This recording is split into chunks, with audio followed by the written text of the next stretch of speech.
अगर आप भी चाहते हैं NR म्यूजिक का ऑडियो वीडियो सबसे पहले आप तक पहुंचे तो लाल बटन को दबाकर चैनल को सब्सक्राइब करें, साथ में बेल आइकॉन को दबाना ना भूलें।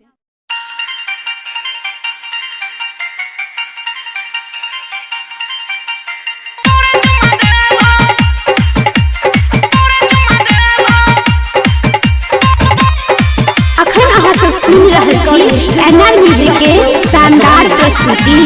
रहरी में बैठ के करे छ कोन काज के, देख ले तो कियो तोरा भेलो ने लाज गे। तोरा महमी के जाके हम बतेबो रे छोरा रूप तोरो चुमा देबो, जना जना कहबा ओने देबो रे छोरा तोरो चुमा देबो, हो तोरो चुमा देबो। रहरी में बैठ के करे छ कोन काज के, देख ले तो कियो तोरा भेलो ने लाज गे। तोरा महमी के जाके हम बतेबो रे छोरा रूप तोरो चुमा देबो, जना जना कहबा ओने देबो रे छोरा तोरो चुमा देबो, तोरो चुमा देबो, तोरो चुमा देबो, तोरो चुमा देबो। रूपम रिकॉर्डिंग स्टूडियो जीवा चौक मधुबनी। डीजे सुमित सतीश, सुमित सतीश रेमा,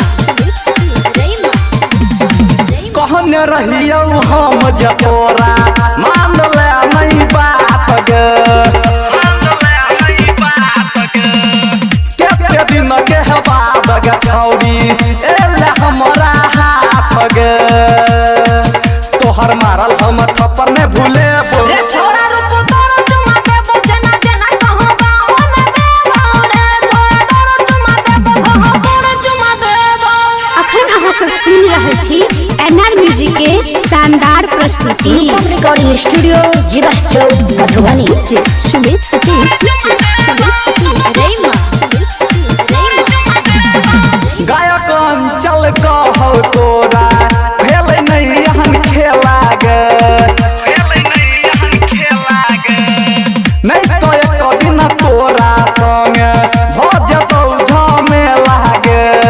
कि अपन महल के श्रद्धा पुरेबो रे छोरा रूप तोरो चुमा देबो, जना जना कहबा ओने देबो रे छोरा तोरो चुमा देबो। रहरी में बैठ के करे छ कोन काज गे, देख ले तो कियो तोरा भेल ने लाज गे। तोरा महमी के जाके हम बतेबो